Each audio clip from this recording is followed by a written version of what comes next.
ಮುಂದಿನ ನೃತ್ಯ ಅನುಷಾ ಮತ್ತು ತಂಡದಿಂದ Medley.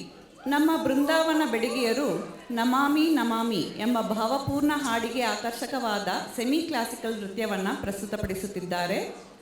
Blending devotion with elegance. Their performance is sure to create a serene and mesmerizing experience.